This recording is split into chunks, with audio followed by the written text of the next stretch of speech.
The Supreme Court says, well, actually, if you want to behave like that, you're going to have to go through Congress in the future.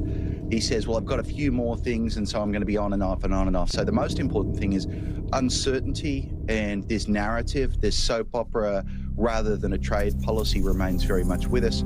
Folks at home, you're not going to see a price cut anytime soon. In fact, the president, we're now, by the way, on our fourth set of tariffs in a 25-hour period. So keep track of that, would you? But none of us are going to get lower prices as a result of this. And we don't know if there's going to be refunds, but I can tell you that if there are refunds, you and I aren't getting them either. Okay. I love the soap opera analogy there. That means drama. So, Shelby, White House Trade Representative Jamieson Greer says that the president used the emergency tariff law in the first place because he needed to act fast. Here's some of that. He came in, he needed to move very quickly. He did. Trading partners came to the table right away. They opened their markets to us. We imposed tariffs. Now we're in a situation that we have these deals. We can reconstruct what we need. We can reconstruct our half of the deal.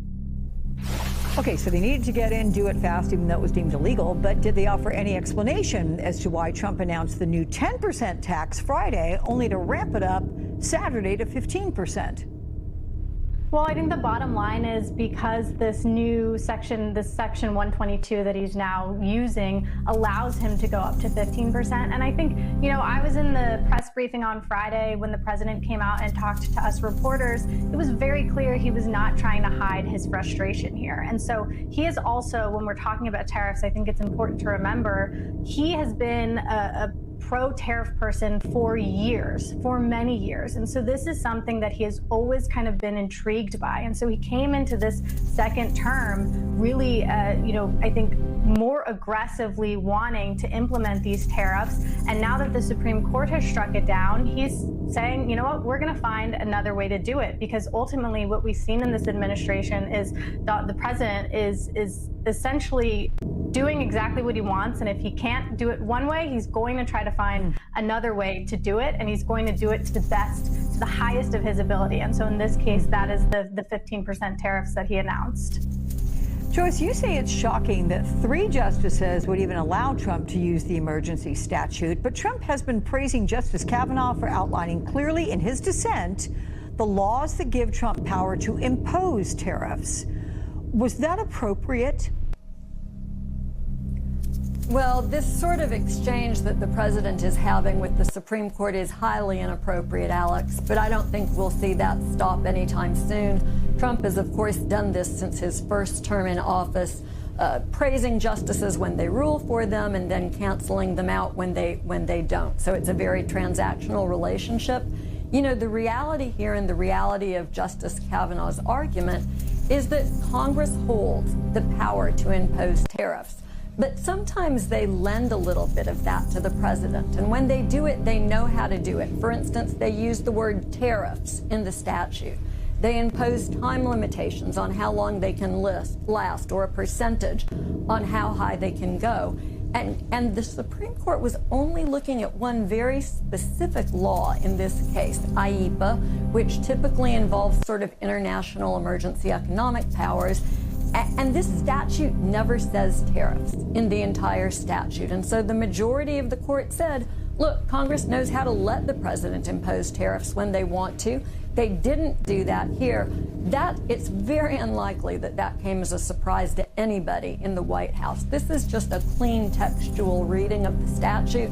So the idea that 3 justices were willing to climb on board to the White House's point of view, I think suggests just where many people in the conservative majority on this Supreme Court live. Justin, Trump said last week that he won affordability, while recent polls show consumers concerned about rising groceries and other prices. The president is also likely to mention GDP numbers on Tuesday. The numbers show a slight decrease in real GDP in 2025 and slower growth in the economy, certainly in the last quarter of 2025. How do you expect him to use these numbers during the State of the Union? And more importantly, how should Americans view them? Well, I think the real question on whether the president has won affordability is who are you going to trust, a guy who hasn't been in the grocery store in decades, or the receipt you see at the checkout? And I think people know exactly what's going on with prices. The thing that galls me at the current moment, and we're going to hear it again, when Trump goes to his rallies, he literally has pre-printed signs that say prices down. It's literally a lie. There are people, I mean, we all know it's a lie. There are people in his White House who are printing signs with lies for people to hold up because a lie is the best story that they've got to tell right now.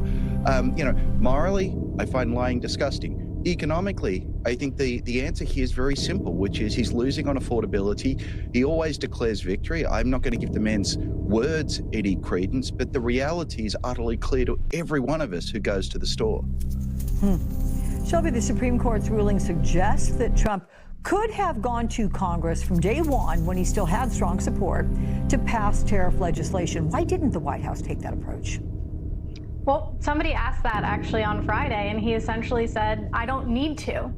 He can do it himself. And it's really interesting because after this Supreme Court ruling, there were a number of Trump allies in Congress who said, let's do it through Congress. And the president still believes that there are alternate avenues to do it. And he thinks it would be easier than going through Congress effectively. Because remember also, this administration doesn't have huge wins in Congress, right? They don't have a ton of leeway. And so if there's one or two Republicans who are opposed to, for example, going through Congress to implement tariffs, he's probably not going to get that through. So it's easier for him to try to do it just through the White House versus trying to convince some of these more skeptical lawmakers